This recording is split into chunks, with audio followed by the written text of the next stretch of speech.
Hello dear students, I have question number problem 30A and series JK chain is working at Chandigarh and उसके regarding आपकी particular statement दी है, उसको आपने करना है जिसमें कि उसकी जो पे है 12,500 पर मंथ है, तो उसकी जो पूरे साल की पेमेंट बनेगी 1,50,000।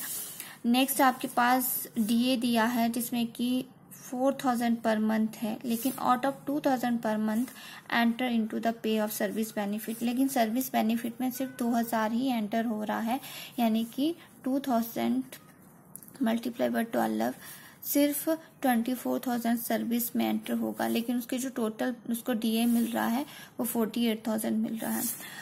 नेक्स्ट वन है advance salary. So advance salary भी आप इसमें लेंगे। एडवांस सैलरी है आपकी 16,400। नेक्स्ट वन है salary in lieu of leave. So ये आपके 12,500 है, तो ये भी आपका इसमें आएगा salary in lieu of leave 12,500।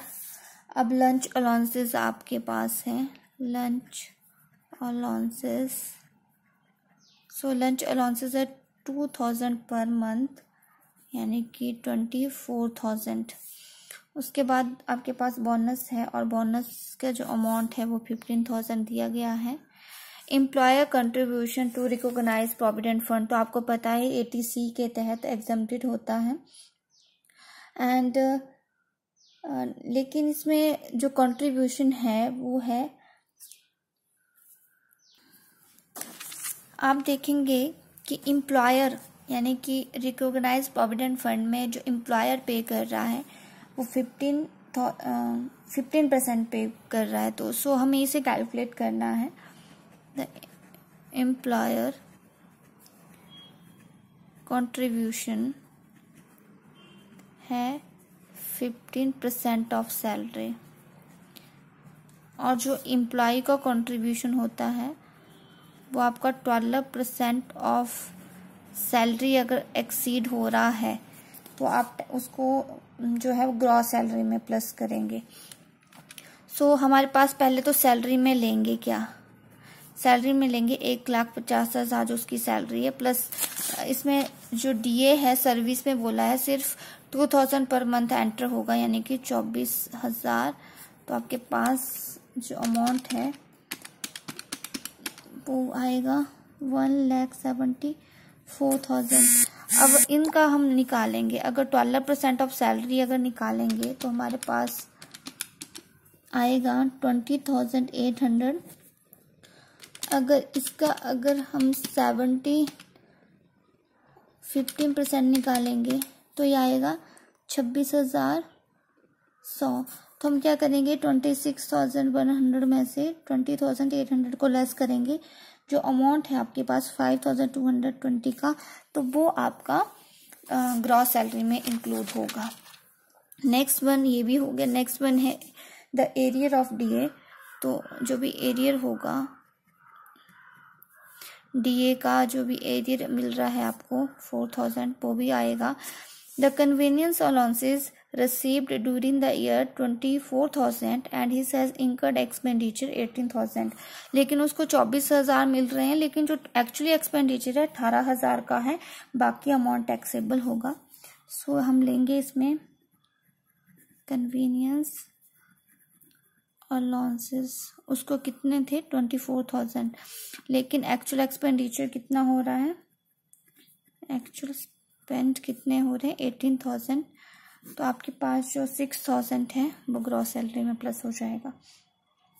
उसके बाद आपको एंटरटेनमेंट अलाउंसेस हैं दिए हुए। एंटरटेनमेंट अलाउंसेस आपके पास 500 पर मंथ है, इसका हम बाद में कैलकुलेट करते हैं, तो हम इसको ले लेते हैं। एंटरटेनमेंट अलाउंसेस 500 पर मंथ यानी कि 6,000। अब हम करेंगे HRA की कैलकुलेशन, ठीक है, हाउस रेंट अलाउंसेस की कैलकुलेशन। हाउस रेंट बोल रहा है 20% ऑफ सैलरी, सो हम पहले ले लेंगे 20% ऑफ सैलरी और सैलरी हमारी जो अभी हमने कैलकुलेट की थी 1,70,000 जो पेमेंट है 1,74,000, इसका 20% निकालेंगे हम तो हमारे पास आएगा 34,800 सैलरी है 1,70,000। ठीक है, अब दूसरा इसमें से हम करते हैं एग्जम्पशन जो हमारे पास लिस्ट ऑफ द अबव तीनों में से जो कम होगा, पहली कंडीशन, दूसरी कंडीशन एंड तीसरी कंडीशन जो हमने पढ़ी हुई है। अब वो जॉब कहाँ करता है, चंडीगढ़ में जॉब करता है तो 40% ऑफ सैलरी कैलकुलेट करेंगे। ठीक है, दूसरा है कि एक्चुअल जो paid minus 10% of salary.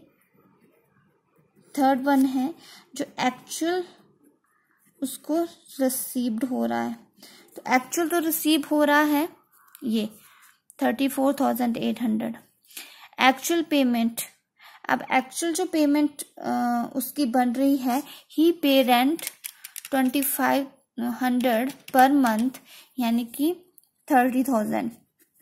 10% of salary निकालेंगे, 1,74,000 का 10% जब आप निकालोगे तो आपके पास 17,400 बचेगा, तो हमारे पास लेस करके अमाउंट आएगा 12,600। 40% ऑफ सैलरी 1,74,000 का 40% निकालना है आपने, तो आपके पास 69,600। अब तीनों में से कम क्या है, तीनों में से कम है 12,600, जो लिस्ट होगा वो हम लेते हैं। सो हमने जो अमाउंट लेस करना होता है एग्जम्पशन का वो है 12,600 यानी कि 12,600, तो आपके पास टोटल डिडक्ट हो के आ रहा है 22,200। अब हम क्या करेंगे, इस पूरे अमाउंट को प्लस करना है। 1,50,000, 48,000, 60,400, 12,500, 24,000, 15,000, 5,220, 4,000, 6,000, 6,000, 22,200। तो ये जो टोटल अमाउंट आएगा ये आएगा 3,09,320। और डिडक्शन जो है स्टैंडर्ड डिडक्शन आपने लेस करनी है, अब इसमें आगे करना पड़ेगा, मैंने यही कर दिया 50,000 की। और आपके पास जो ग्रॉस सैलरी इनकम निकल के आएगी 2,59,320 ग्रॉस सैलरी निकल के आएगी। ओके, तो इस तरह से आप इस क्वेश्चन को कैलकुलेट करोगे।